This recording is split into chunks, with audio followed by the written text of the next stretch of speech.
the idea of changing boundaries when a school year has started is a little bit bananas, a lot bananas. So I think that is sort of a conversation that can be a little more freely explored, I think, when we're talking about C30 in the policy committee or as a full board, when we're contemplating how things are going to fall out for fiscal year 26 or academic 25-26. But for right now, we have this urgent situation that requires probably the least disruptive solution to the least number of families to enable the principal to do her job and the teacher to do their job and students to learn as soon as possible. So I think in our minds, I think we need to be really clear about that distinction. There's this immediate situation, and then there's the broader conversation about next year and maybe the next year and implications for following years. But I think these are two separate things. So thank you. Jamie?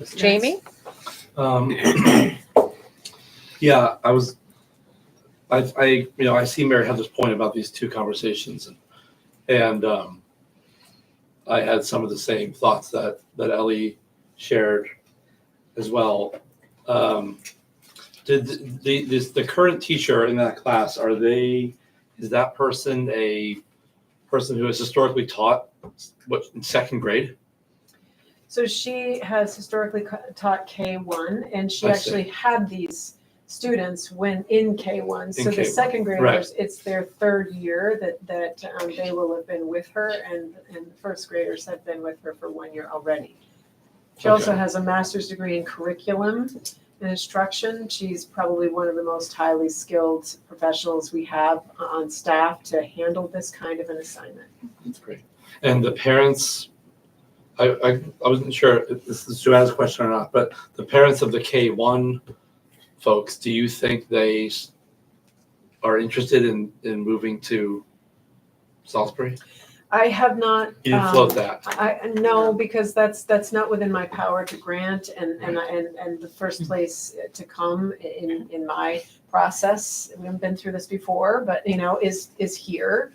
I think the main objection that is advanced most often is from the second grade parents who are concerned that the education of that group will be sort of held back because we're waiting for the others to kind of catch up, and they won't be able to advance in a way that's perfectly acceptable for parents to hope for. I mean, there's nothing being asked for here that isn't well within the realm of what any parent of any second grader across this district would be hoping for. Yeah. And some of the things that are natural strategies that a teacher in this circumstance would be employing, such as giving some of the students time with Lexia, which is a supplemental, phonetics, it's an online learning tool, is challenging for some of the parents to see as a positive, because it feels like a second-rate educational opportunity because of the circumstance of the configuration, right? Like, well, we only need to do that because we have 3 grades and this is what's going on, and that's not okay. When, in reality, that would probably be happening a little bit. I've seen kids working with that, as a supplemental strategy all across the district. But in this circumstance, it's an example of where that just is inflaming emotions to a high degree, a disruptively high degree. Yeah. Okay. Tricia. A new station alert has arrived. Thinking about the idea of Ripton students being sent to another school, if that were to be Salisbury, you said transportation would be provided. Correct. Does that require an adjustment to our current transportation schedule, plan, whatever? And if we are sending kindergartners from Ripton to Salisbury, what does that bus time look like?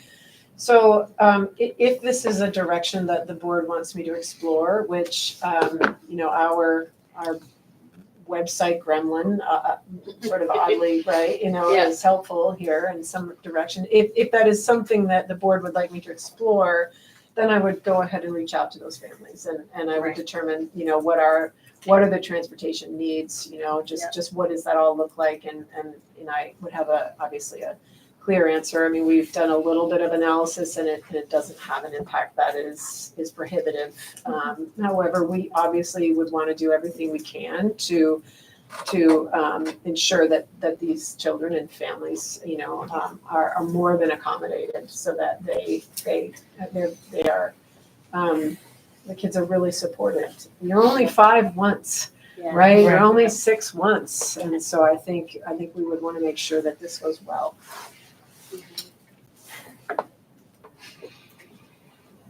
Is anyone else that hasn't spoken? I know. Okay, sorry. We mentioned Salisbury, but like, if I was a parent in Ripton and I worked in Middlebury, I might think that, Maryville might be a better option. Is that gonna be an option? Can they just? So, I mean, obviously, that's within the board's power. I think my, original recommendation would be Salisbury, only because, I think we would want to be sure to provide transportation. And in choice arrangements, intra-district choice arrangements, typically transportation is not provided. If someone is asking to go somewhere else, then they're getting their student there and home on their own. And what we would want to make sure to do is provide transportation, which we are able to do to Salisbury. So that's why it's in the initial thinking. Is that something where the board, if we also said, okay, hypothetically, enable you to move students there, but give parents a choice if in fact they didn't have transportation to go, say, to Middlebury instead? I mean, would that, You could direct me however you like. okay. Just to that point, there is a bus that already goes from Ripton to Middlebury. So the issue of transportation is already solved in that particular case. I think the important beginning of the conversation is to determine if you are willing to take an action to move students. I think that's the first place to start, and then, if what you want to put into place is to move the students and have me work with the families in such a manner that the students are moved in a manner that does not cause hardship for the family and puts together an appropriate transportation plan, I can do that. And that probably isn't something the board needs to direct, because it would be very, individual based on where things are. That's one way that you could go about that.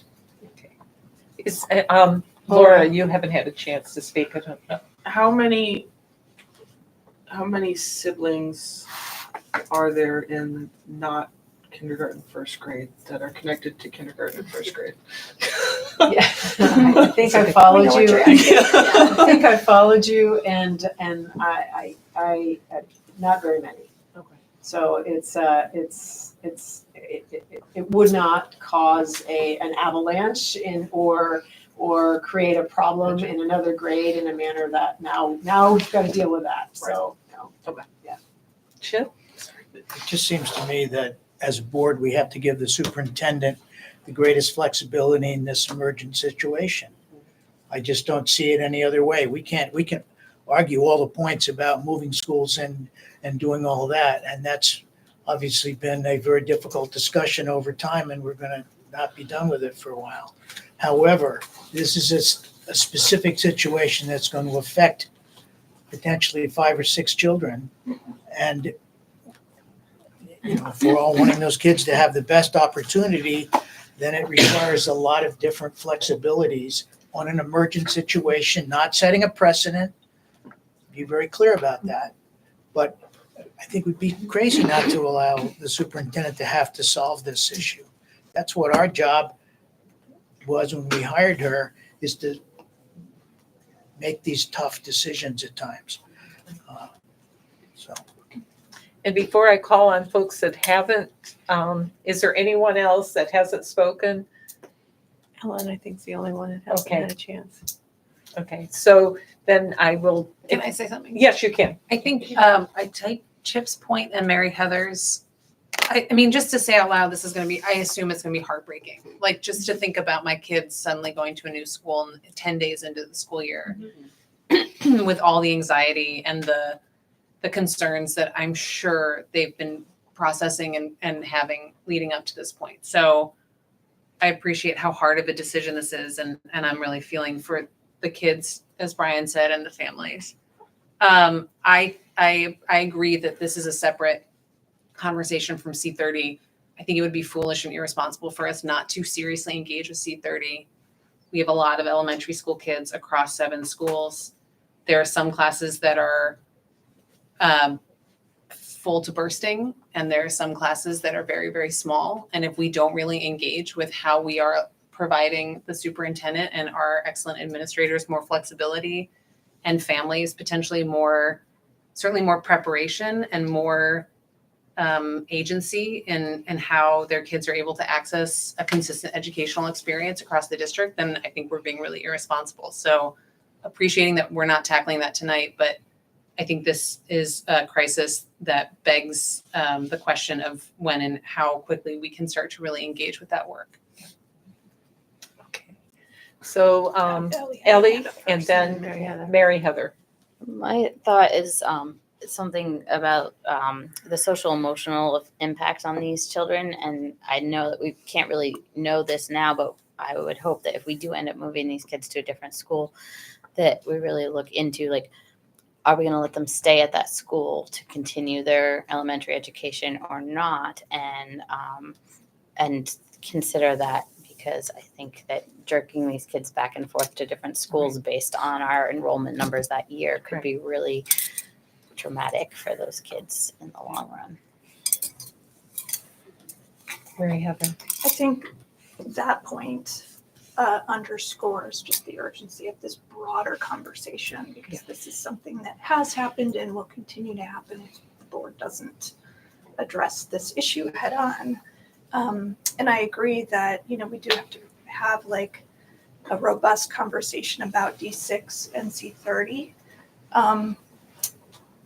But it all needs to be focused on our mission, and really focused on providing equitable classrooms to our students, high quality classrooms to our students, and that needs to be sustainable over time. We have to be able to provide that over the long run and not have to move boundaries to try to make that happen for some of our different environments. So however we discuss this in a larger issue, when we have this D6 and C30 conversation, we really need to be focused on that mission.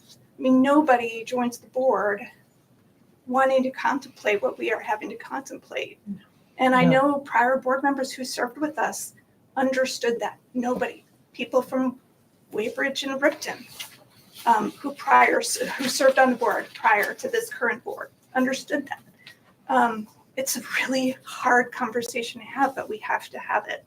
And I just hope that when we are contemplating the solutions, that we're really elevating our mission and providing consistent and sustainable classrooms for our kids across the district over everything else. I just want to underscore that. Joanna, and then Nava. Actually, I'm going to go with Nava first because she hasn't spoken. Well, like I went to a very similar situation, sort of school when I was that age. And I just think it's like not to be like underestimated the impact of like going from that very small environment. And for me, like it was when I was in 6th grade or 5th grade. And that was a much bigger like change that happened than going from kindergarten and 1st grade and switching schools. And I think that like this is way more of like a developmental age where that's like possible and you can more like blend in seamlessly like that, versus like the longer you wait, the harder it becomes. Thank you. Joanna. I just have concerns about this move not alleviating some of the real concerns, that this disruption, this is huge. I mean, this was like a real surprise to me that this was the solution that we have before us. I think it's a missed opportunity in so many ways. I think parents were looking for opportunities to be supportive. I know that the current third grade teacher has taught second and third grade for years, is really experienced in teaching that multi-age classroom, and having the chances for the second graders to go into that classroom every now and then would have, I think, been really great for that program. I think it would have alleviated a lot of it. It doesn't solve the issue of the second graders having the same teacher for the third year in a row. That is, and what I'm hearing you saying is that it's the second grade parents that are the most concerned, and now asking for the K1 parents to be, I just think this is going to come as a real surprise to people, and I don't know how supportive of that. I mean, I just don't think it's going to be supported.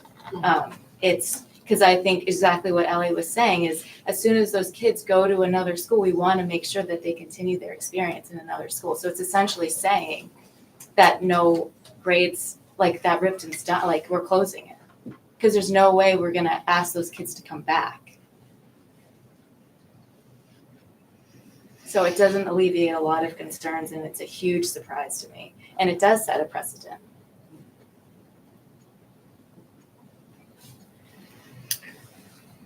Okay, Tricia. First of all, Joanna, thanks for speaking up. I really appreciate having that voice and having your voice on the board. So I am curious, how many kids are in the third grade classroom? 7. There's 7 in the third grade, and then there are 8 for second graders right now. Okay, got it. And I think Joanna has a really good point that this is supposed to be a time of discussion and coming up with ideas, and I think maybe we have fallen into a narrow lane as far as what the possible solution may be. So I think, other board members, if you have an idea, hearing about it would be great. But as far as, the third grade teacher taking pressure off of the K1-2 classroom, I don't know how much time or thought you've put into that. I'm assuming that has crossed your radar. But I also feel like it's important for our public dialogue that these ideas are expressed and explored and acknowledged. So I guess, Wendy, what would be the kind of struggles or downsides to combining into a 2-3 classroom? Well, the primary downside would be the small group of K1s. Yep. That's a significant downside, particularly related to the developmental age of those students. The other downside is changing the assignment of the teacher at this stage. That's not a small thing.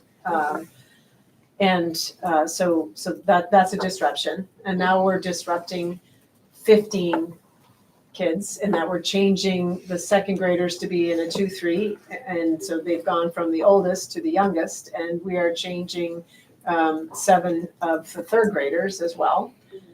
The other piece is that, one of the other ideas that we have considered in numerous ways, I think has also been voiced by parents, which is that, during parts of the day, there could be times when the 2s and the 3s can work together, and they're already doing that relative to some of their arts, movement, and Spanish opportunities, or other kind of community opportunities that are coming along. The concern that has been voiced to me repeatedly, both from individual parents and in group settings, is that the core instruction, math and literacy and so on and so forth, is a primary concern. And so there is not a palatable way to shift groups of that with, you only have 3 teachers in the building.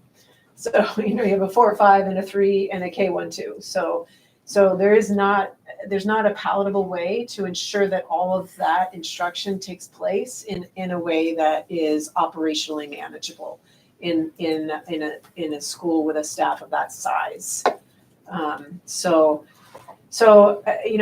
don't bring this to the board for consideration lightly, and I don't bring this to your consideration, without understanding that this is a no-win solution. It's not easy to change an attendance boundary 10 days into a school year, and it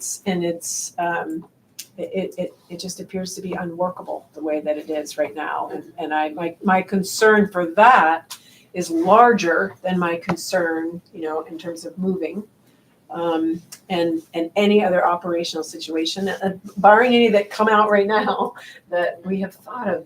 We just can't seem to find something that feels like it's less of an impact. Jamie, you had your hand up. Yeah, sorry, I was in the middle of like 20 thoughts, and I guess I asked a minute ago if the parents were happy about this idea, and I think the reason was because you start out by saying, well, the parental dissatisfaction with the current model is like one of the main things making it unworkable. Mm-hmm. So it seems like if we are at all looking at moving kids as an option, and those parents or any of the parents would be similarly dissatisfied and upset, then that would pose a significant barrier to that option.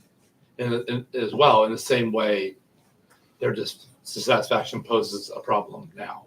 Is that possible? I think you're right in that, parents are an essential part of a student's education, right? That parent partnership is really important.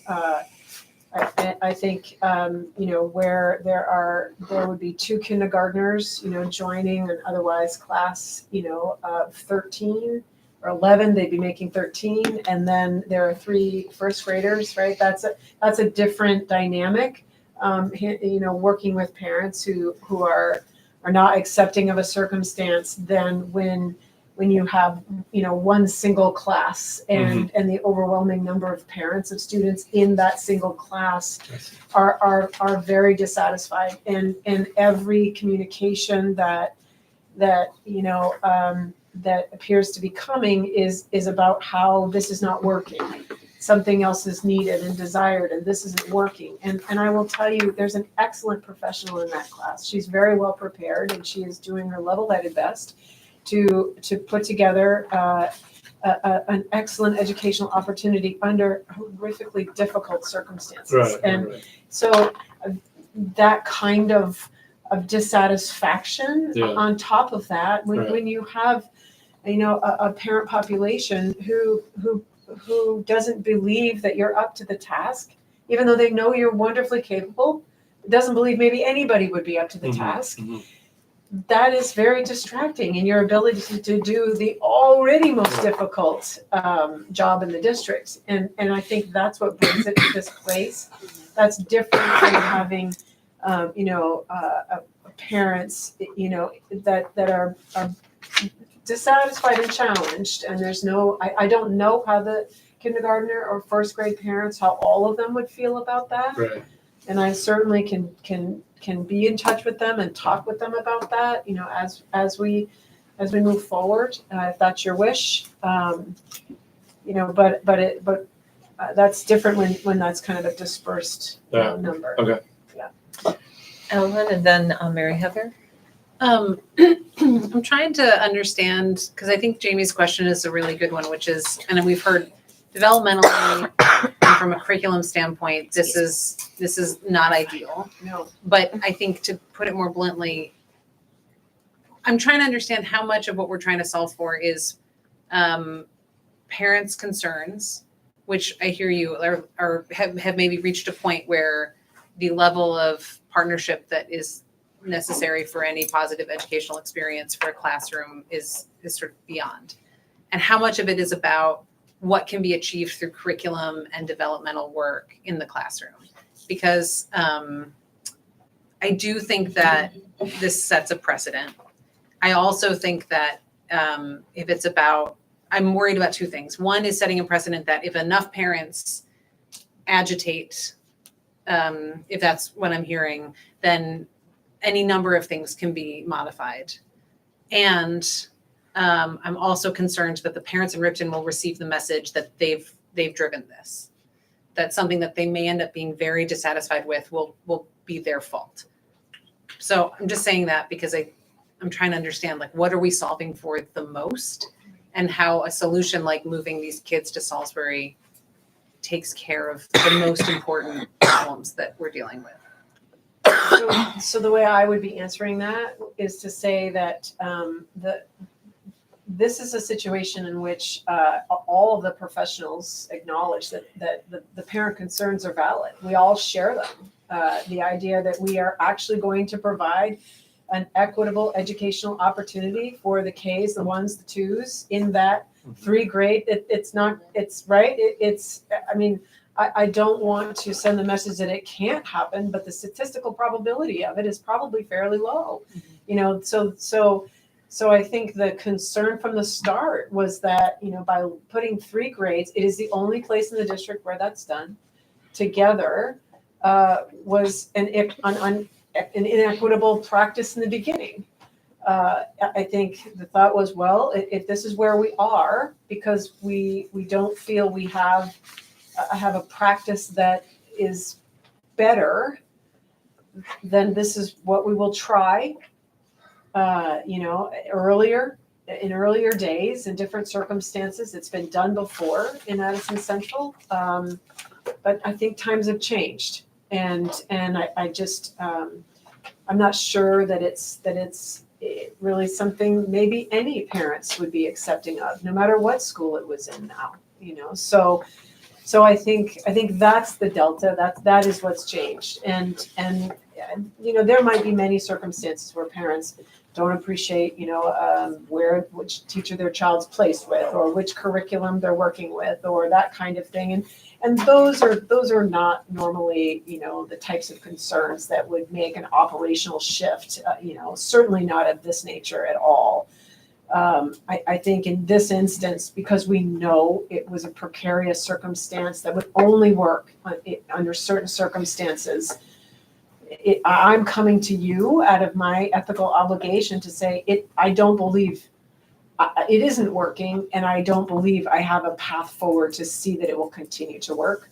And with the school as small as it is, I don't see a path where we are going to be able to make it work within the resources that the building has, or that I could possibly bring there. That's why we're here. It's quite an anomaly. So Brian had his hand up, and since Mary Heather, you've had it several times, I'm going to give it to Brian I'm and sure then it's you. me this No time. problem. Yeah. Okay, good. I can understand Ellen's perhaps use of the word agitate. I would say, from my perspective, what they're doing is expressing their concern, and that's their job, believe it or not. They have, if the kids are not supported by their parents, and I assume the parents know more than the kids at this point, the kids are not going to be well off education-wise. And it's the same thing if they're going to college. You give them information that they need, and you support them. So I agree. Sometimes people will agitate because they just don't like things, but there's no basis for it. In this case, I think everybody is concerned, and they're trying to deal with it. I also just want to clarify that the discussion that we had on Thursday night at the parent meeting was very respectful. This is not a circumstance in which parents are demanding this, that, or the other thing. It's expressing true concern that educational progress cannot be equitably made across all 3 grades in that circumstance. It might not be said quite like that, but that's what I hear.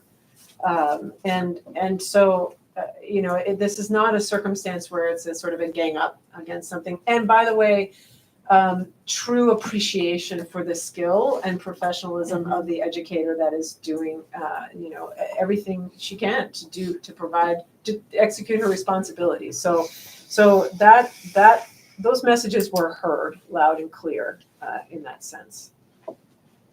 Mary Heather. I do want to just follow up and acknowledge both, Jamie and Brian and Ellen's points about the challenges to the families and kind of what are we solving for. And again, I just bring us back to that, that mission at heart, right? Like we are solving for delivery of an excellent education.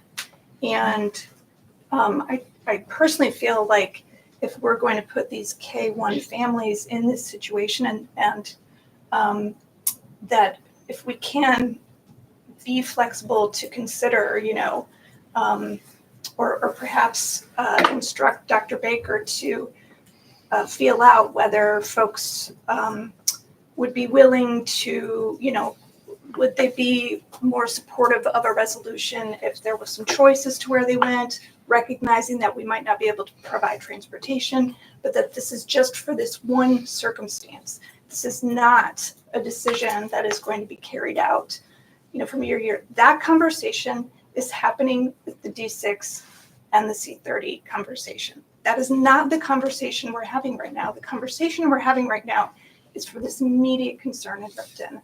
And I agree that we have to be as sensitive as we can to the families impacted. This is heartbreaking.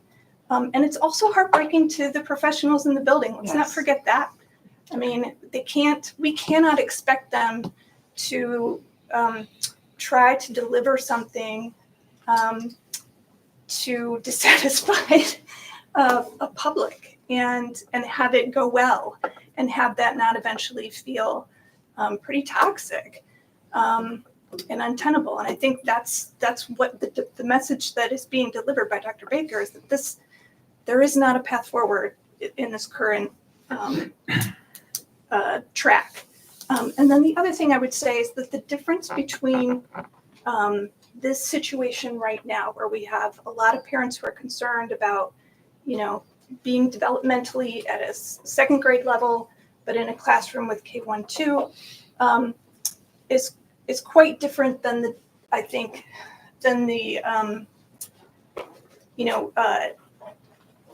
being upset that your kindergartners or first grader would need to move to another classroom where the educational environment will provide the curriculum and will provide the rigor that is expected. Right now, we're dealing with a situation where we cannot guarantee that. And so, like Brian said, the complaint is legitimate. The agitation is completely warranted. But to move students, and again, if we can do it with the greatest level of sensitivity and flexibility that we can in this circumstance, I think we have, the ability to offer all families the learning environment their children deserve. And I think that's what we need to focus on in this circumstance. Yes, there are larger questions and conversations that need to happen. But that's for another time. So, okay, go ahead, Laura, and then We've talked extensively about the possibility of moving kindergarten and first grade and leaving a second grade classroom in Ripton. Have we discussed moving just the kindergartners and leaving first and second grade at Ripton? Is that something that's come up as a possibility? It certainly is a possibility. I think if you direct me to reach out to the families, right? If this is something that you would like more information around, I can do that and I can come back with a recommendation that is informed by their perspectives, which I certainly didn't want to engage in prior to getting your permission to do so. it's what we want is the solution that is going to stabilize the situation and also, provide, high quality education for all of those students. So I think the most that I would do, there's always what's the least you could do and what's the most you could do, what's the right thing. So the most thing that I would do is probably move the K in 1, and the least would be to move the kindergartners. It seems like we're at a place where something needs to change, obviously. That is my report to you. And, the question is, how do we do it in a way that puts the Band-Aid on the wound for now and lets us come together as a board and decide where we're going as a district. Yeah. Steve? So I will save most of my comments for the discussion of the policies later on. My commendation to Dr. Baker for examining a very tough situation and coming up with a viable solution. It may not be the best, or it may not be the most acceptable to many people, but it is a solution that does deal with this problem. That's the first thing I would like to say. The second thing I would like to say is many of the people who are examining this idea of moving kindergartners in the middle of the year and how gut-wrenching and difficult that is, we're not quite being those kinds of advocates when the Wellness and Learning Center was opened at Ripton and kindergartners were moved there in the middle of the year. So it has been done by this district. It can be done by this district in a sensitive and palatable way, and we should continue to look at that. How do you know that we didn't feel this way last year? Because Steve? no one raised any objection saying that why did you? Was that brought before the board for our action? I don't remember that discussion as a board. So let's, point of order here. Yeah, We're I thought I had the floor, but. direct, point of order, I'm sorry. Thank you. The second thing is that this is not a problem that we were blindsided by. We knew about this last year when this report was given to us, and the board chose not to do anything. And the third point is that this is whether this sets a precedent of whether we're giving up on Ripton and closing it. I don't think that's relevant to the discussion of what to do to help those 5 kids in K1. This will continue. This discussion has to continue. Ripton loses 11 students next year when their 5th graders go on to 6th grade. And we continue to defer this problem. If this is how we have to solve it now, we have put ourselves in this position. So Let's kind of keep focused on the immediate issue that we have. So what I'd like to do, I've listened as we've all shared, and I guess my question to the board is there more information that we need in order to make the proper decision? So obviously we're not making a decision tonight. We're, hopefully on the next board agenda, we'll be in a position, or I'd like us to be in a position where we take some sort of action, because we can't kick this can down the road. If this situation continues, we just don't know the ramifications that could happen because of it. And the kids are at stake, right? So what I'd like to hear, what information, we've identified several things like talking to the parents, that kind of thing. So I think it would make sense for us to take some time to identify those things that would be critical to have and give Dr. Baker permission to pursue talking to parents, looking at transportation or other things. So what would be those things that folks have? And maybe we can go around the room and just like each individual. And I could start with, I'll start with Ellen, I think. If you would like a little time to think about it. Okay, Can I jump in for so, one yeah, second? sure. Because I don't think I'm not sure we actually need to take action because C30 in its current form allows for a student to transfer if there are significant educational circumstances. And I think this qualifies as a significant educational circumstance. That's, So, that's typically at the request of the parent. It is Okay. not at the direction of the superintendent. but the So- policy doesn't say it has to come from the parent. The policy says that a student can transfer if there are significant educational Isn't circumstances. there a So, procedure that governs, that dictates how that policy?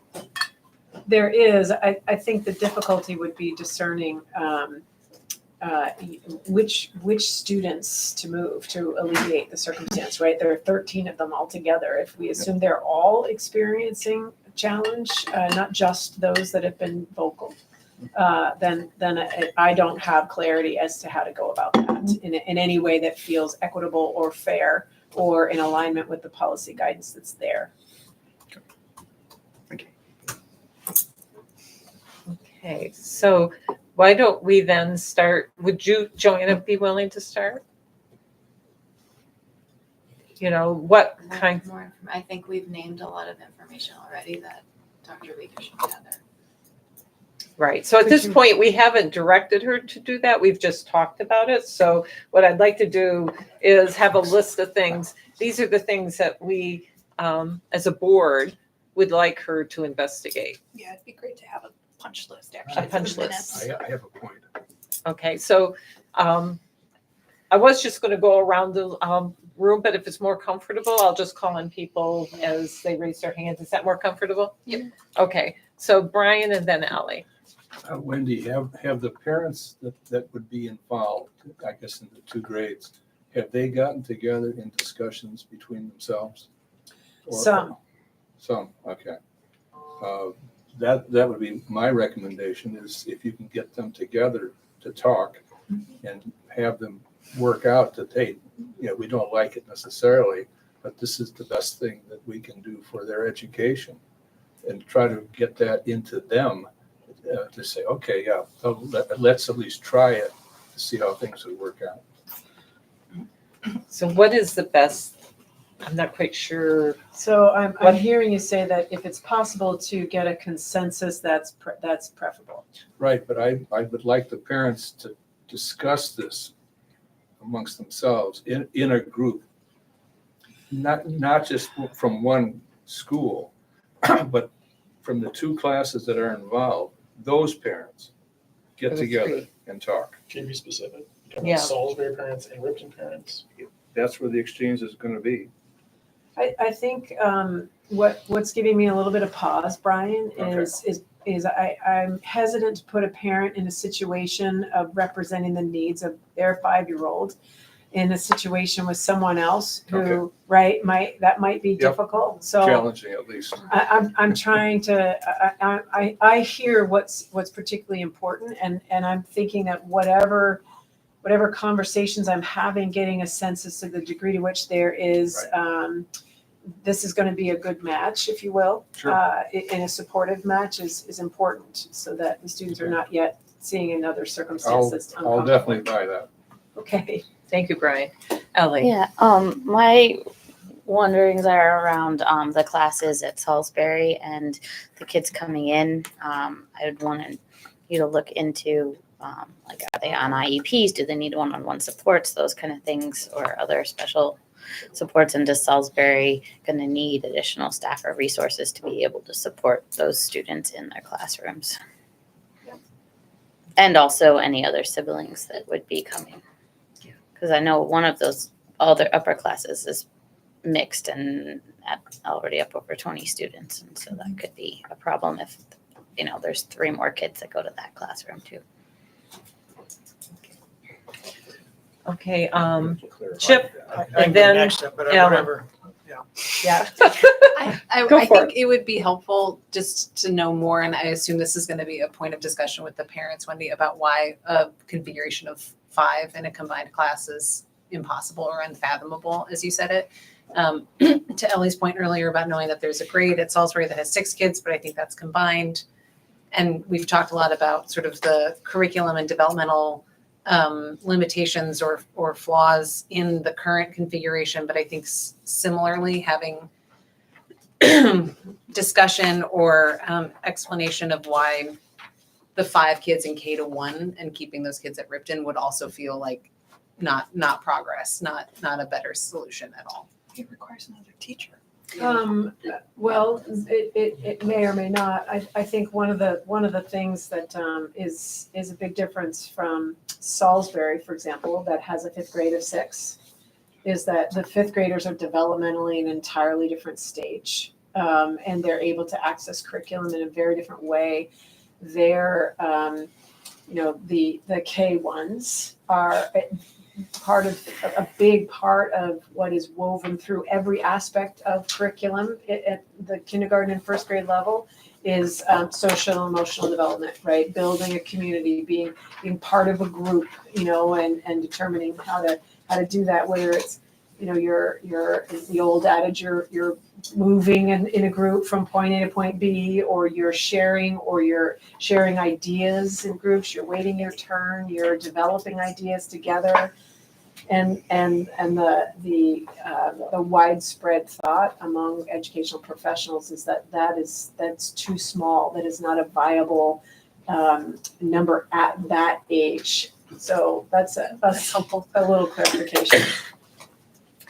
Thank you. Chip? Relative to what we would want her to gather, or Yes. superintendent to gather, it's been discussed at length, all the stuff that we would want. I mean, whether it's parents, whether it's faculty there, everything, every permutation has been looked at. Many of us at this table are not educators. Most of us have been parents, so we can feel for this situation. But I think we have to allow the superintendent to gather the information that she will need from all the sources that she has, which includes the parents, which includes even the group discussions between parents. I don't disagree with Brian on that. All of those kinds of things I think are absolutely necessary, and that I just don't feel that I have anything else to add other than what I added before, and that we should go from there. Anyone else? Laura? If Salisbury would be the alternative of choice, or if they would rather be at Mariota or somewhere else.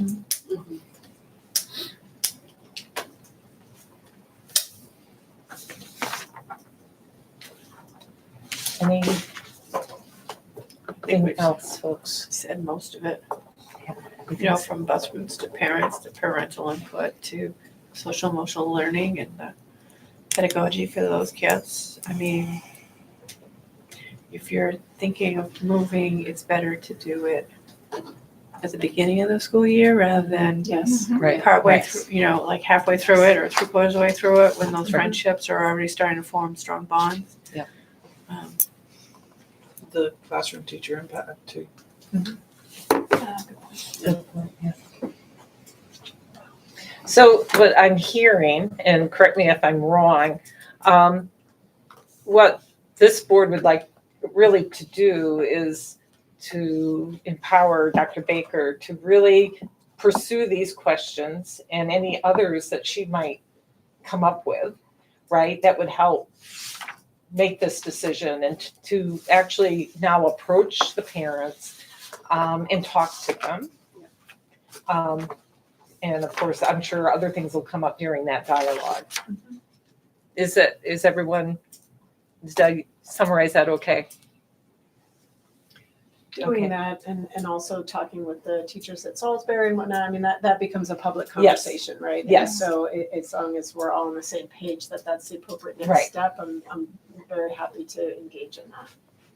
Mary Heather? Yeah, and I think just to follow up on Barb's summary, I think the idea would be for us as a board to have as specific of a motion that we could create to Yes. address this problem specifically as possible, and not have it be vague or Right. broad, kind of, wide sweeping kind of situation. I think we need to really zero in this circumstance.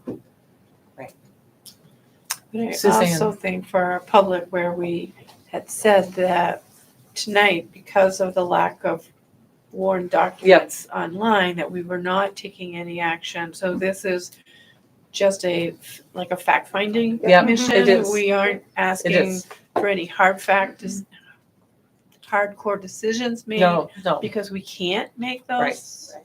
So it's giving you permission to go have some conversations and to do some Right. what ifs and some scenario finding, but.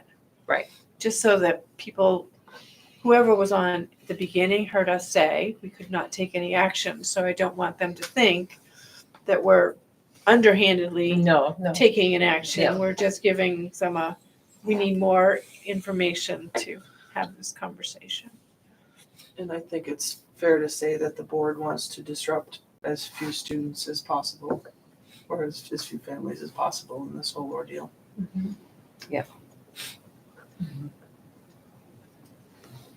Dr. Baker, is there anything else that you need from us No. at this point? No, I appreciate your partnership in trying to find a solution to a difficult situation, and I will gather and come back when we meet next with more information, and at that point, hopefully with a concrete recommendation that also builds into it the needs of the families and the students. Now that I've been able to be empowered to talk about it more broadly. Right. I appreciate that. Okay, thank you. Okay. How's everybody doing? No further agenda items on the report of the superintendent. Report of the chair. So the first item is class size and attendance boundaries. And we've started a little discussion on this as we were discussing the previous agenda item under report of the superintendent. At our most recent meeting, the executive committee, kind of discussed some path forward related to C30 and D6 in follow-up to the presentation on June 24th. And if you remember, in June 24th, we talked about possibilities of having the policy committee focus on this initially versus creating an ad hoc committee versus, something else potentially, right? Or at that meeting was having the facilities committee take it on, right? In light of the fact that right now the facilities committee, we've given them a charge, right? To focus on really that process one, right? And there's a meeting that's on the 18th, so I'm sure we'll be starting that. The committee, we talked about kind of the pros and cons, and what the committee would like to recommend for your consideration is that we would have the policy committee take these up as a priority, right? D6 and C30 and potentially maybe some other policy if they say, oh, this dovetails in here as well. And so as a committee, as an executive committee, what we would like to do is really have this be a priority work item for the policy committee to take on. I know this was on as an action here, but if in fact the board doesn't have an objection, it's under really the role of the chair to be able to direct policy, committee work. So we don't have to necessarily wait and actually have a vote on this. If you're amenable to that, and if it's okay, if there's not if folks want to wait and have a vote on that, that's fine with me as well. But I would be willing to basically state at this point in time, based on the recommendation of the executive committee, that we just direct the policy committee to focus on D6, C30 as a top priority. It's my understanding that the committee at this point is meeting twice a month, right? To be able to kind of gear up for the potential of getting this work. I'd like to put something on the record for 30. Okay. Before we go any further. Sure. Just a second. Sure, go ahead. Yeah. So before we move, before I let Brian talk, how do folks feel about that? Is there any objection of me just basically directing the policy committee to take on Barbara, I this one? think you either just have to say it or not. You either take I'm it. trying to be diplomatic. Nope. Just say it. You just have to do it. Okay. I mean, Yeah, Jamie Jamie. is the chair, so. Yeah. Yeah. I'll just say one thing, and that is that D4, which is about comparability, which we had this meeting about, we don't have to go into it now, but a couple of weeks ago, was pretty on this same tip. And, if we're going to do a combo C30, D6 thing, then D4 is probably Something that needs to be included. yeah, I mean, Matt had a whole good spiel on this, which we'll ask him to redo again for us. Yeah. And I think that those, if you're going to do some directing, I just would encourage you to direct that one. Okay. And that was kind of my intent, that if there was other policy work Yeah. that you thought was important, to include that. And I'm happy to specify D4 as well. Can I make my point? Yes, you may. And then you can. If C30 is going to go off into a committee to be examined, then I would like the following to be put down in the notes. If pre-kindergarten is educationally beneficial for starting students' educational careers, if your answer to that is yes, if you come down to that second paragraph, there's something dramatically wrong with it. Because one of the things that I've heard over and over and over and over and over again is equity. And this is not equity, this second paragraph. This is saying some schools will have pre-kindergarten, other schools will not have pre-kindergarten. So my question is why? That's not equity. They should have the same opportunities. And then it says, if for some reason there's empty space, then the people who don't have pre-kindergarten can apply. No, no, that's wrong. Thank you, Brian. Sure. My question was more procedural about Yeah. how the policy committee usually gets directed and prioritized. Are they self-direct formally, or is the executive committee? We just make it up. No, I think, first of all, these numbers are always, C30 is on our agenda for tomorrow. So we were sort of understanding that people wanted that we should be doing this. But in the past, I don't remember too many people. I don't know, Suzanne, do you remember us being directed last year at all? I don't remember that. But in previous years, off and on, there's been a policy that yeah, people have known that's coming from the state that's mandatory, that the board has said, hey, this is mandatory, this is going to fly to the top, no matter what people think. But typically, the board policy committee has to do the mandatory policies first. And if there's a change from the state, then those rise to the Okay. top. And then it filters down through to recommended or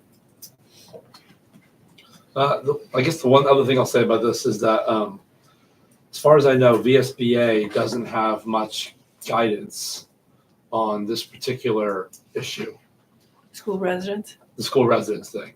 They're kind of like, that's not and I actually, just because I was putting it on the agenda, I checked with whatever the acronym for the National School Board Association is, and they're also like, we have nothing for you.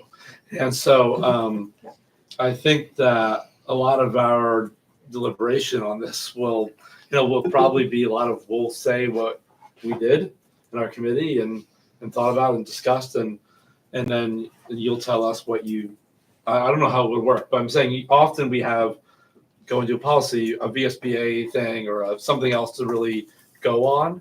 And right now the things I found just are pretty disparate.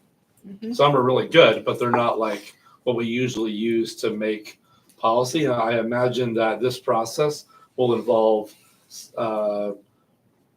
perhaps some sort of different process than we often do to advance policies, which is probably great, actually. So it's a good thing, but I'm just saying that out loud. Mary Heather. And then think, Ellen, sorry, and then Steve. Just in response to Jamie's comment about not having a lot of state or national guidance on this issue, I think it will basically involve a lot of research on what other districts have done. Right. In the There is state that. and Yeah. here and perhaps Yeah. region. So so I think there's plenty of content to be to be dredged up. Yeah. But to Barb's question, I think I mean, I don't have a problem with the board chair directing the committee to make certain work a priority. I think that's certainly well within the purview of the board chair's responsibilities. My request would just be that how it's worded is grounded in the mission Yes. of the board, and that the solution that we're seeking for revision of D6 and C30, and if necessary, D4, whatever policies kind of touch on this issue, is grounded in, making sure that what we're providing are excellent, Right. high quality learning environments, Right. blah, blah, blah, blah, blah. Yeah. So that is clear, and that is the priority. Yes, yeah.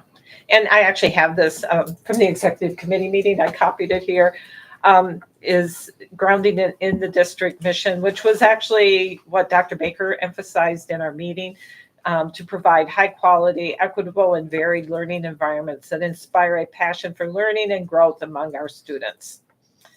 And she went on to say in our meeting, the hope would be for the board to agree on educational quality parameters that must be met to achieve this mission. And if those parameters can't be met, the board's policies provide a number of options for the superintendent to use to maintain the proper classroom environments. A concrete example of that could be that you may say that there won't be any 3-grade classrooms. You know, that's no longer an option in order to make a minimum class size, right? As you work through those things, and I would certainly be supportive, as I think Jamie's alluding to, ensuring that this conversation purposely even seeks out, voices of teachers, voices of educators, voices of others, right? That spend far more time in these conversations every day. So I think that's probably important and a different approach. And Ellie. Yeah. So Mary Heather started with exactly what I was going to say to Jamie, is that there are other districts in the area that have done alternative arrangements with their boundaries, and I think we should look closely at what they have done, both in Addison, County and Rutland, but also like across the state. Yeah. And then I don't know if this discussion is where we, as appropriate, talk about it. However, since Brian brought it up, I am also deeply concerned about the pre-K situation and would like to speak more about that at some point. As a board. As a board, yeah. We can arrange a presentation of that. Yeah. I think Steve. Yep, and I was going to call on Steve next. I was going to jot down Ellie's pre-K request. I have spoken with a person who is going to be on the state board about the committee that they're doing. Dr. Baker said that we would probably get some guidance about class sizes and attendance boundaries, and that is true. That person said that they are looking at that. They are focused right now on the high schools, consolidating high schools and doing that. But they are going to look at this. They are gathering that data. They might be a good source even early in this process for how the state is moving in that direction. And the other thing that I would put in a plug for is the VSBA conference in October. That is a perfect opportunity to talk to people across other districts and across the state about how they're handling this. I am very curious as to what happened in Addison. When they closed that school rather abruptly, what changed? How did that all play out? Because I've not heard anything since. And that is an opportunity. Going to that conference is an opportunity to talk to all those people. So I'm hoping to go. Yeah. Yep. Yes. And I would say anybody else that would like to network around that, please come because there's a lot of people there. Yeah. I know it's during the week and it's a hardship, so. I just would love to offer a commendation for the policy committee. I've had the opportunity to work with them more so, in the summer as we've gotten to know things, and they are a group that doesn't necessarily share the same perspective about what's going on, but they really work together, I think, phenomenally around some really challenging issues that we've already worked our way through to come to a resolution that was unexpected, and so I have high faith that they will do a good job with this, and Courtney Cron, who's the Director of Teaching and Learning, and I will support that endeavor however it is needed. Thank you. Okay. Thank you. So the only other item that I had was really pertaining to trying to do a little bit of streamlining of work required because we did lose our student services person that was going to fill that position. So Darcy right now is doing both student services as well as supporting the superintendent and the board, right? And at our executive committee meeting, one area that Dr. Baker brought up that could provide some relief and simplify things a little bit would be to not require the committee meetings to be recorded at this point. I mean, we could always do that again in the future if we wanted to. It would be one less step of trying to keep everything updated. And, from what I'd like to do, if it's okay with you, is sometimes just sit down with Darcy. I used to do workflow studies, and just kind of see everything that's involved in our current method and see if we can come up with some ways to help streamline it, because it's really complicated. And plus she's doing this other job as well. So if there's no objection, at this point, I would say. Not an objection, just a note that as someone who's taken minutes in meetings and then had to leave or had to miss meetings and then had to watch them. Just someone else should pick up the minutes job. That's what I'm saying. Like if the person taking minutes has to leave, let's make sure that as committees we're assigning somebody else. If the person ordinarily takes minutes isn't there, that somebody else do it. Right. And then I think it's a totally reasonable. And I get that totally, because when I was taking minutes for the facilities, I relied solely on those recordings to record the minutes, because that way I could participate in the meeting. And I would say that it is certainly, our staffing shortage is a challenge, but also it's an area where you are beyond the legal requirements. Which you could certainly still choose to be, and that's all right. The challenge is that the Zoom webinar does not always talk to the website easily, and so when it doesn't, it creates a lot of time and frustration to try to get them to talk together, and that is the challenge. Now that said, you've got important work to do in the policy committee. Facilities committee has work that they're working their way through. It could be that it's particularly important for some committees to be recorded, and that's fine. I think it's on the agenda now just to raise the issue to determine what your preference is at this point. I do have a concern about us not doing it ongoing, because I feel like it not only is a useful resource, but it also kind of holds the people in the committees to a certain level of professionalism and accountability when they know that they're being recorded and that any of us are going to go back and listen to what they had to say. And I wouldn't want to, have a lower level of those standards than we have now in an ongoing, permanent fashion. Jason. I would love it if recording to be available for at least board internal use, even if posting them on the website is a hardship or just a pain in the butt. If we could just have access to the recordings after the meetings just to help us, that would be huge. And the way it's set up right now is it automatically starts the recording, and it could stay in the archive where it is. And it is a public record. So if someone did want a copy,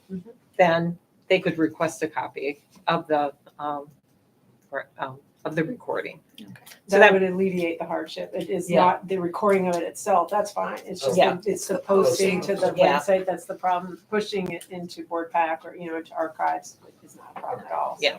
That Yeah. might So be. that's maybe a good compromise. Yeah. Thank you, Jason. Yep. So that sounds good to me, and then that way it can automatically record as it does today. Committees, can be fully online if they want to, if you look at the new statute, right? So in that case, you would need to use Zoom anyway. So that sounds actually like a good solution to me. Okay, Thank you. awesome. Next, moving forward, is report of the board. I do know because we can't take action on C9, but there is several policies that have been added for the first time.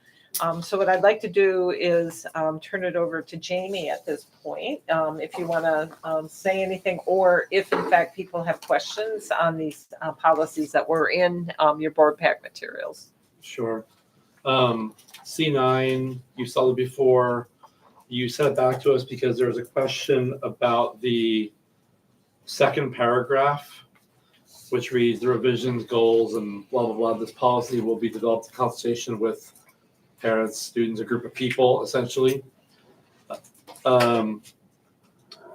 So I talked a little bit with Wendy about this. I checked with the VSBA about this, and there's the way it seems to be people, correct me if I'm wrong, Wendy, but I think the idea is that this policy requires us to establish a committee made up of these exact kinds of people and more, and that those people would be responsible for helping to evaluate and possibly change and transform this policy. That does not stop us from adopting it now and then changing it, if that's what the board wants to do, or should we set about doing this first? In both cases, it has to come before a group of people. I got the feeling, Wendy, that you sort of wanted this policy guidance sooner than later. So I had it warned for tonight so we could talk about that. And it's, but we can't vote on it anyway. So what, in general, do you want to say anything more? But I'm sort of two minds. I talked about this with her a lot, so I'm pointing to her. That I'm a little ambivalent as to the right way to proceed. The only thing I would add is that it seems to be, do we try to reach out and get broad stakeholder involvement prior to adopting a policy, or do you adopt a policy, we establish ways to get those folks together, first begin by reviewing the policy. If there are recommended revisions, we'll bring that here. Otherwise, much of what is stated seems to be related to implementation, so that the conversation from that group is really around the programs that are behind it and what that looks like. So either way, this reflects a statutory requirement, and so we'd like to get busy fulfilling it. And I'm happy to take it when you have a chance to have action as it is, if that's your preference, and then pull people together and begin by reviewing the policy. Or we can try to have the policy committee reach out in a different way. Next question. Is there an urgency, like state requirements? So we've got to get this on the books kind of thing? Yeah. I think kinda, but not really, But right? we do have a policy. We have this policy currently, Right. and ours is pretty good. And my memory is that we originally thought there was urgency, but then we later, because there was a deadline to adopt this policy, Right. then Right. turns out that ours was good enough to not Gotcha. blah, blah, blah. See what I'm saying? So, but I think this current thing does include some things that aren't in the current version that are important. Yep. So that's why. So there's some stuff with the food, some stuff with outdoor recess, whatever. Question. Yes, Brian. I assume we're talking about C9 at Yes, this we point. are. Yes, sorry. Are we going to have a more open conversation about this whole policy at some point, other than tonight? We've already had We that. already did, and Yeah, unless yeah, it's in this addition is to like- that. Yeah, this is, this has actually been on the agenda at 3 or least 4 once. times. Yeah, at least once, I'm believing more, where we've reviewed it, provided comments to the committee, and they've taken it back. So the intent tonight was not to do a detailed walkthrough of this policy. No, the reason I asked, I had several things that I wanted to ask questions about. Okay? But if it's too late this evening, would it be possible for the next meeting? I think now's. Yeah, I'd say if you have Tell us questions, what you please. got. All right. I'm goals for health services. This is Roman numeral 2. They're talking about school health services manual, and I'd like to know where that is from. If we come down further, Wait, where's that? Wait, Where's from? That's A. 2A? 2A. Okay, okay. It was highlighted in blue, Jamie. Does right. that make it a link? I think it's a link. Yes. It's a That is a hyperlink. hyperlink to the, State of Vermont AG Emergency Education. okay, keep going, Brian. Okay. Try to- Thank you. D, I'd like a clarification as to what that is actually telling me. In F, I find that to be a problematic. We're talking about this includes comprehensive sexual health education, and this has been before boards for the last 20 years. And I want to know whether parents have had any discussions with school people in terms of what should be done and what should be left for parents to do in this regard.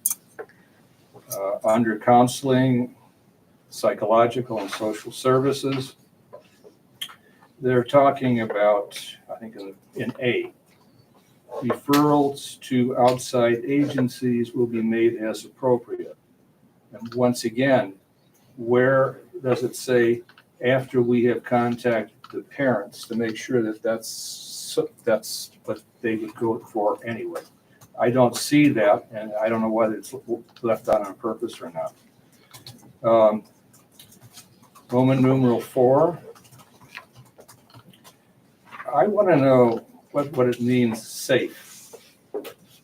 And development by providing a safe, supportive learning environment.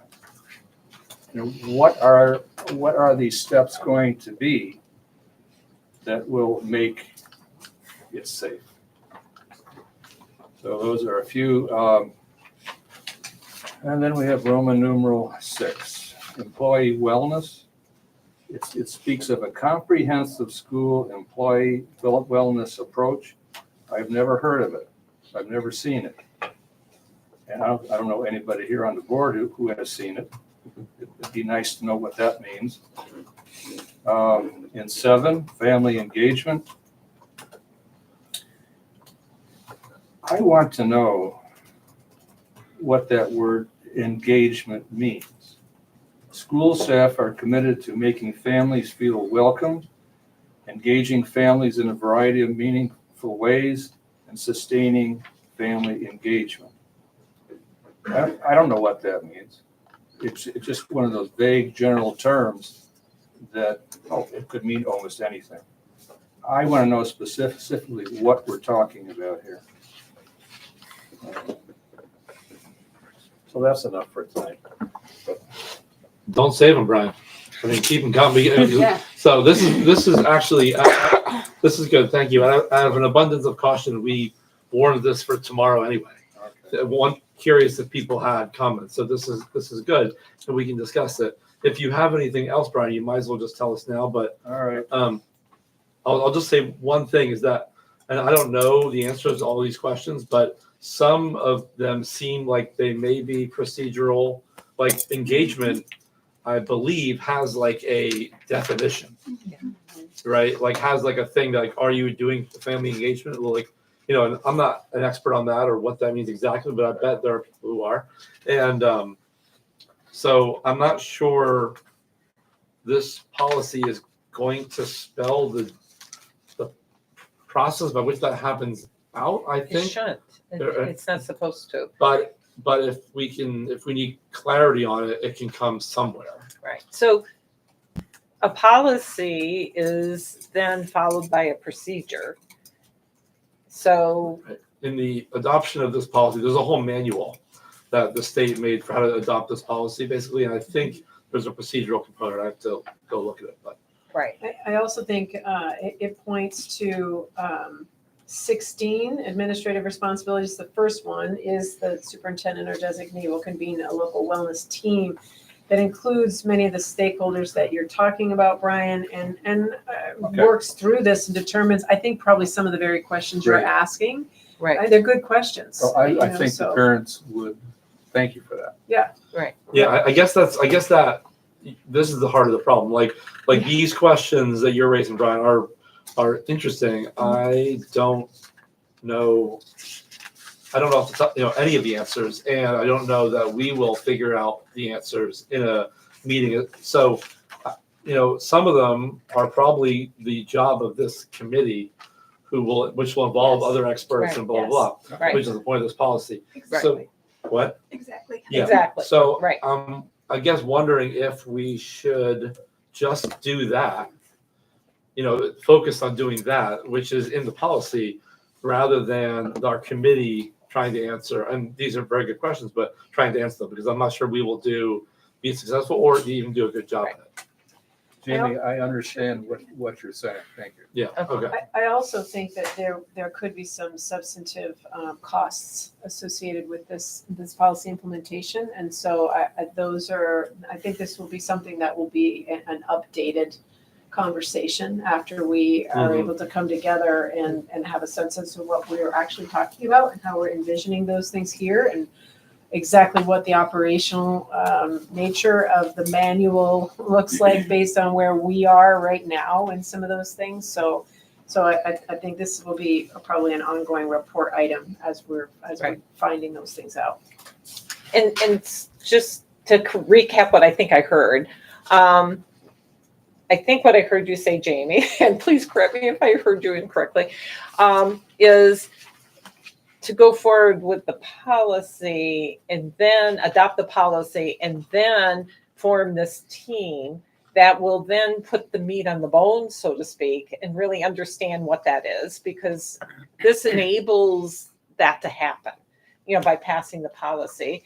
And if then later there needs to be changes, then the policy committee could take that on. But procedure, this will never include the procedures, right? Or it never should include the procedure. Is that, They're did I? already established in this manual, but nobody has seen the manual. The manual's really linked. It's hyper Go text. online, The manual just is there. You can go find it if you go online. Oh, that's all right. But it hasn't been analyzed, to your point, Yeah. Brian, and I Yeah. feel it's practicalities, and that's what I would be hoping this Okay. committee would help us to do. Yes, Suzanne? So the original wellness policy that the district has, that this one is in addition to replacing, however you want to word it, was developed by a very large cross-reference of community members, health professionals, whatnot. They all came together and they wrote the initial policy In ACSD. in ACSD. And Right, so that is why that sentence is there in the beginning. So that being said, when you talked about the counseling, psychological, and social services, the district within its multi-tiered systems of services, it's actually multi-tiered systems of support, is a process by which students can move through a system and find out what they need. Parents are involved in that process. So if someone's going to be That's nice. referred to, that's where it is. And then when it talks about the wellness as part of the teacher's health policy, there is a whole wellness piece to it. And they have little competitions all year long on walking and hiking and doing all sorts of other things. And it's all about keeping teachers not only mentally fit, Okay. everything. So there's a lot in there that maybe as board members we don't necessarily know, but it's there. Now, I hope that if this is passed, and then it moves on to actions, that we'll have further discussions. And you can go look at the current version of C9 as well, because we do have C9. That policy does exist. So that might be a good kind of place to start to see, well, what is in place in our district right now? Okay, thank you. And then the new policies. Well, so just to tie this knot, because it's on our agenda for tomorrow, we can discuss it but do people have,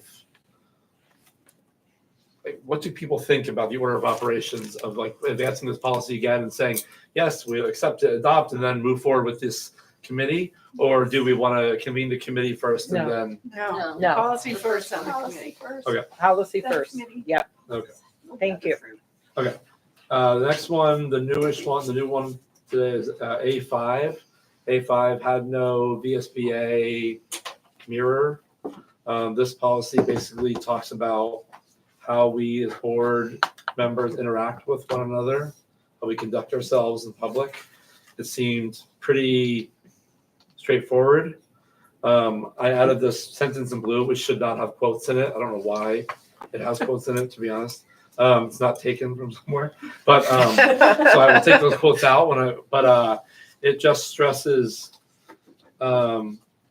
this first sentence: board members should not attempt to exercise authority or influence, which was something that came up at a board meeting a couple weeks ago. And then sort of goes a little bit to talk about the directing our concerns to the superintendent, which is something that when you brought up at some point at another meeting. But other than that, I think we thought this policy was pretty good. Next was A30. There's a lot of red here on this, but that's just because It's all red. it's all red. There's a lot of it's formatting, to be honest, and but there is some, and it's annoying because some of this red is not totally new text, but it came forward as red in Google Docs, and but basically it talks about the process by which policy gets developed on the board. There wasn't a real significant substantive change from how we currently do it. And so again, we thought this was fairly straightforward with these. All the red is VSBA modification that updated this policy.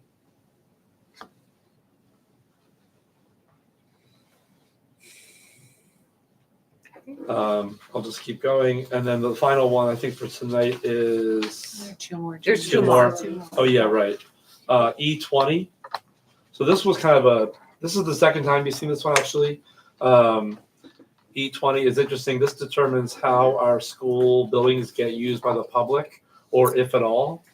The way the policy is, as you can see, there is an or option. Like you have the option to close your buildings off from the public totally. I mean, not from kids, but from the public. And we decided that was not our policy. So we met with Pietro, and the important part to focus on here is the part that begins the school district recognizes, and then you see some purple and red there. So basically, we were advised to specify ways in which our buildings can be used so as to permit freedom of use, permit them being, viable, vibrant public spaces, but also not sort of political stomping grounds, I guess. And so this red and purple in that paragraph is Pietro's wording.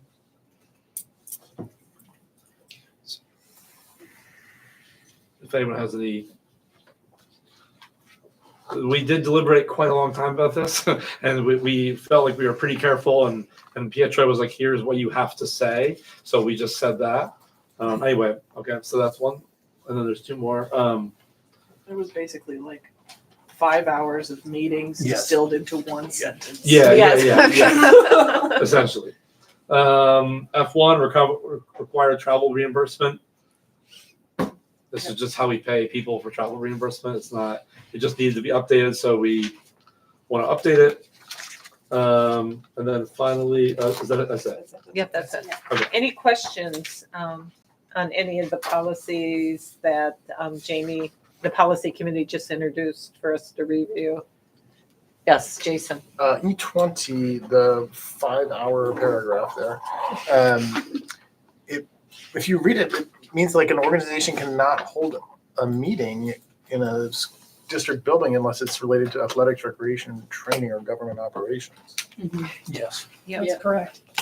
that's correct. Okay. Unless it works, unless it is, related to, right, the school has indicated below. Our options were sort of either to make it available to anyone for any reason, or to be very specific about the groups that it could be available to and for what purposes. And Wendy very helpfully looked at how the schools are currently used, and all of that's captured in that list, but doesn't open the door to everything and everyone. Thank you. Chip. There was that incident actually in Virgins, which caused a lot of bad feelings in different ways. And I don't know what their policy said or whether in fact they had an open-ended type of thing, which then allowed it.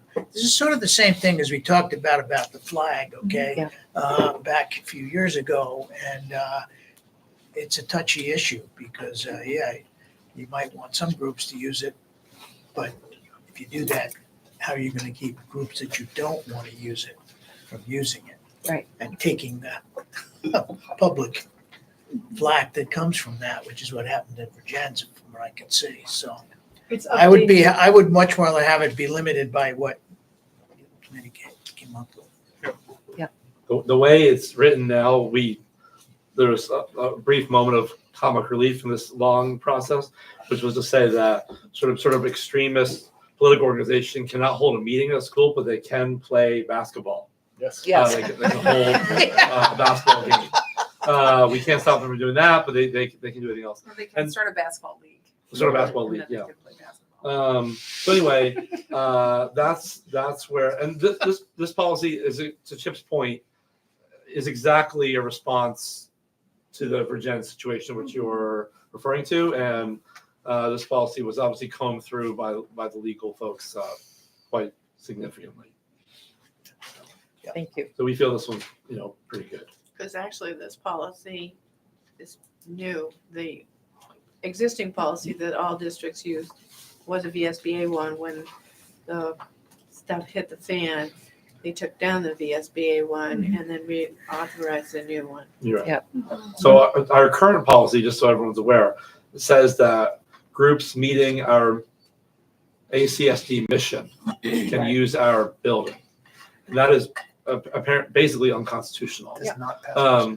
So Get it it sounds before. great, and but it doesn't work. So that's why this policy came up. Or this Chip. Supreme Court would find it unconstitutional. I look That's back at important. the days Oh, when the Home and Garden Show used to be in our gymnasium. Yeah. Okay.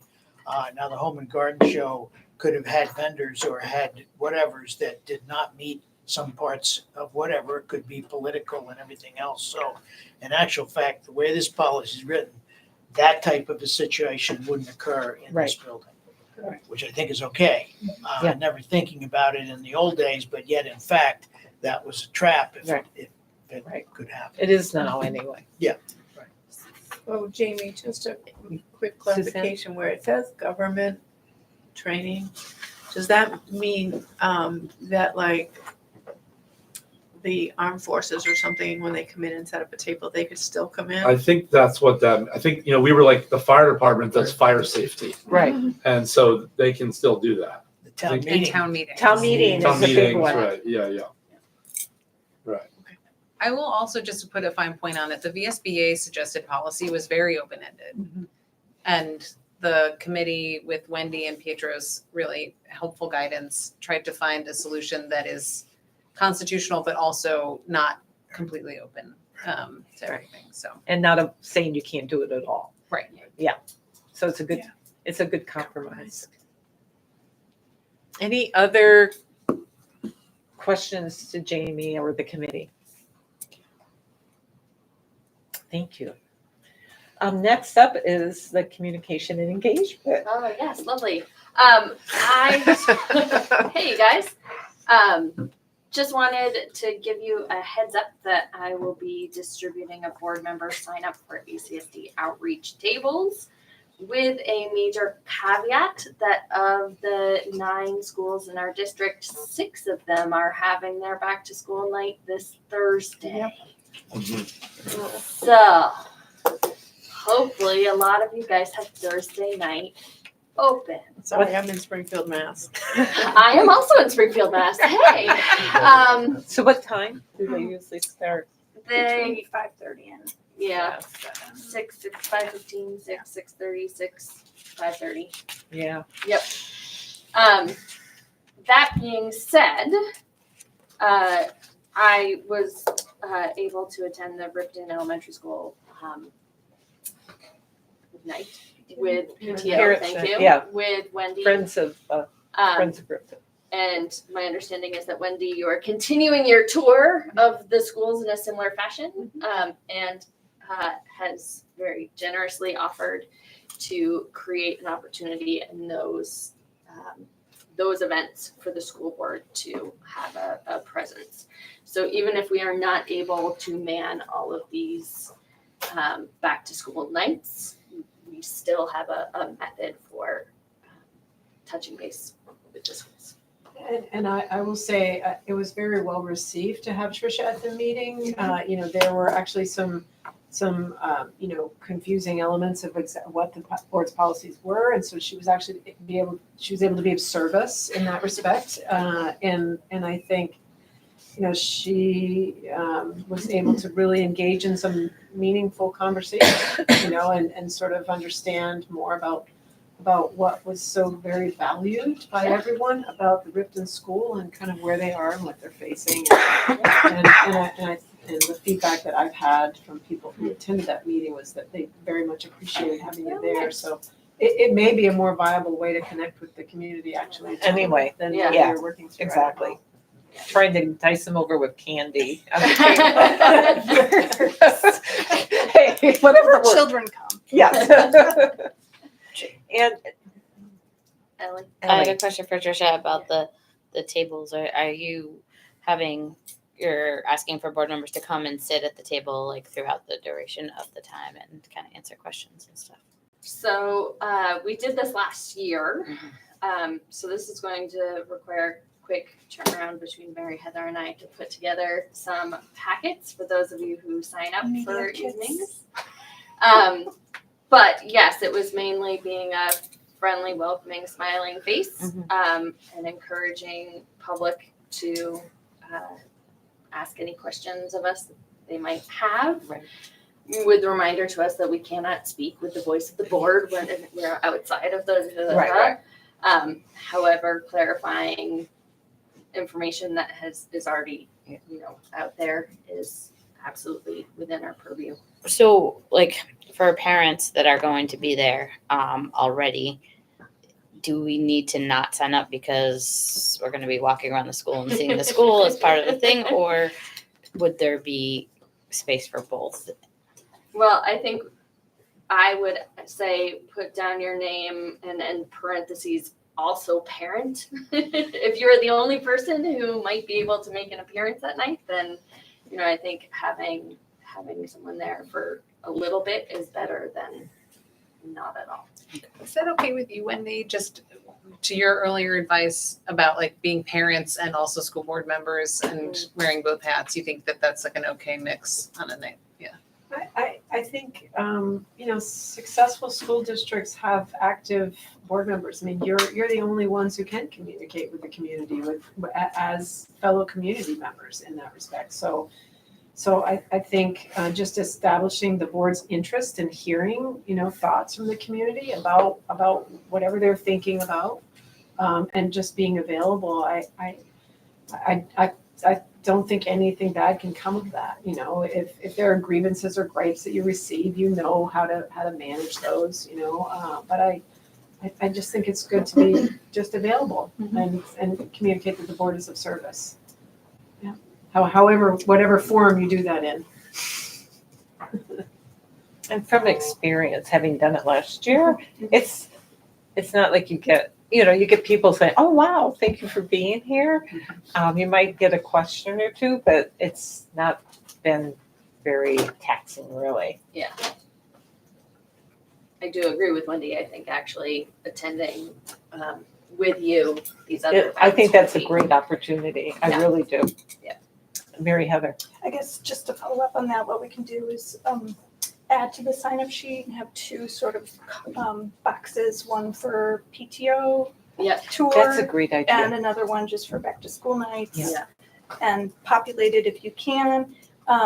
And what I'll do, this is what we did last year. We just created folders with materials. So like we basically put on tables pictures of the board members. We had pamphlets about what board service work is and the role of the board.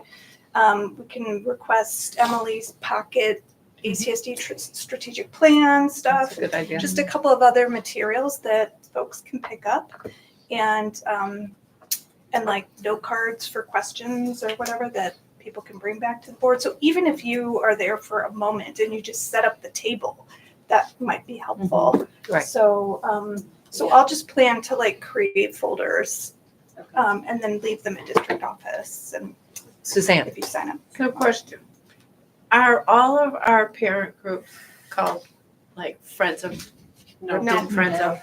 Because if they are PTO, I have been advised through legal counsel that unless you're a parent and you're a board member, you should not be present at those events because they are for parents and teachers only.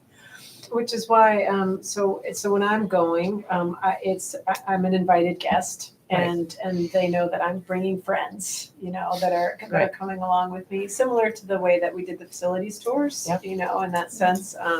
So you sort of get in with me, and they're accompanying me, as we're listening, because I don't have the context for many of these conversations. I'm just learning about the district in that way, and so it's very helpful. And I think somebody who was a member of the facilities team, was kind of a shoe in for, oh, right, well, that makes sense that you're here, along with that.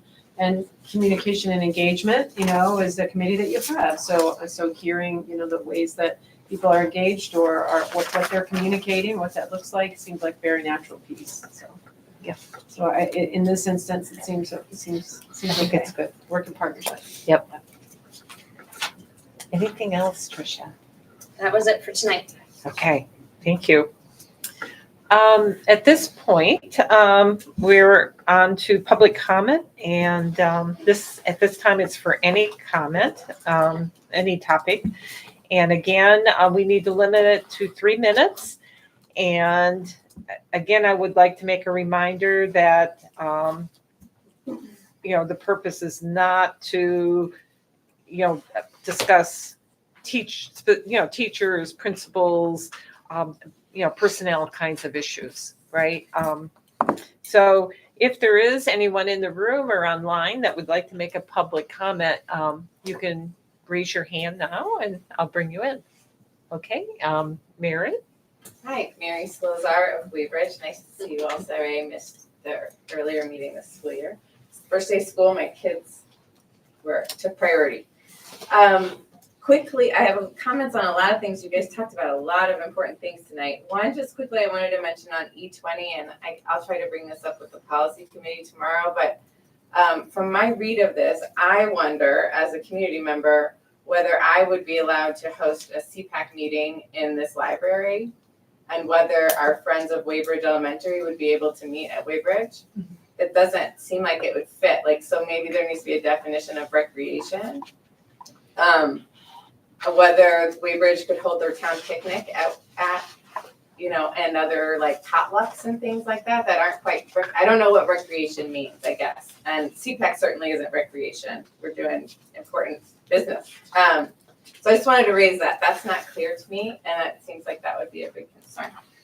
I also related training. I feel like some of the things you're trying to avoid could fall under that. Like someone could train you how to deliver hate speech well, and maybe we're not doing what we're trying to do.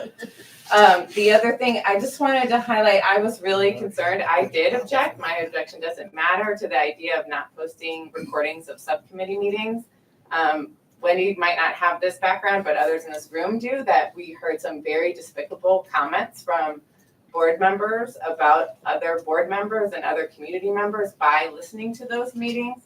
I'm glad to hear that they'll still be recorded and available by request, but I feel like there could be other solutions. Like if it's just hard to do that, maybe there's a Google Doc where the links get posted and that Google Doc just gets updated, but they're always available to the public without having to have extra hurdles. I think it's particularly important because there's not protocols on how minutes are taken. Some people write like 3-sentence summaries and other people take minutes of those meetings.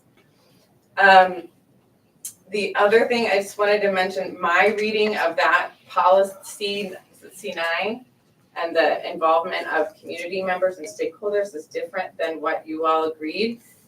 To me, it says that community members will be involved in the revision and goals of the policy, also programs and procedures, which is. Can I interrupt? Sure. Mary? Barb, you had asked me earlier to be the timekeeper. Am I Yes. supposed to be the timekeeper? Yes, you are. still? I've got. Yeah. Because we're at 3 minutes. Oh, I've got 2:30. Okay. But that's now. I've So been interrupted that's all right. for 30 seconds probably. Is it 3 minutes? 3 minutes. Yeah, so I put my timer. Okay. Okay. So anyway, I just wanted to say that that's how I read the policy. So if that is the board's decision, you might need to make some action to change that wording if you're going to supersede it. And then the final things, I'm going to take an extra 15 seconds here from my clock, is on the issue about Ripton. First, I wanted to just really thank Wendy for bringing this because it makes it, to this context, it makes it such a transparent conversation, which I think is much needed in our school district. But the main point, I have several, but I'll only make one, is that I think my sense from talking with community members in Ripton and hearing from them is that part of the problem is that parents didn't feel brought along in the decision-making process. And so I fear that if there's some imposition of another decision, it's not going to solve that problem. And I think, Nicole was principal at my child's school when she entered a 3-grade classroom. And I'm not saying that's ideal, but we all worked it out. We were all on board. It worked. We felt part of the process. And so I just think there could be a similar type of problem if there's just an imposition. So I think there's a big thing to learn about how we handle difficult decisions and involve parents along the way. Thanks. Thank you. Is there anyone else? Anyone online? I don't know who Eileen's phone is. If so, raise your hand. And you're under attendees, right? Under attendees? Yep. No hands. Okay, great. Thank you. Thank you for making a comment. Next, we have board reflection. If you remember, we started this at the last board meeting. And the thought at that time was that I would assign someone to give reflections on the meeting for like just a couple minutes. And Laura agreed to do that tonight. Uh-oh. Oh my gosh, she's got her Thank phone you. out. Yeah. I'm pulling up your VSBA assessments. Since I was 5 minutes late, I don't know if we started on time, but I'm going to assume that we did because we usually are good about that. Almost early. I guess what I am really very happy about how we handled as a board a very difficult discussion that we had tonight. I think as a whole we were very respectful of each other, even though I know there are a lot of really strong opinions on both sides of the road, I guess, about what this means going forward, what, et cetera. So I think that we should be proud of ourselves as a board and as a community for wanting to do the right thing for our students and doing it in a respectful manner. Thank you. Thank you so much. Thanks, Laura. Thank you. And at this time, it's time for I can't say it, adjournment. Could I have a motion? So moved to adjourn. Okay, Second. thank you so much. Can I have, what is the plan relative to taking action on the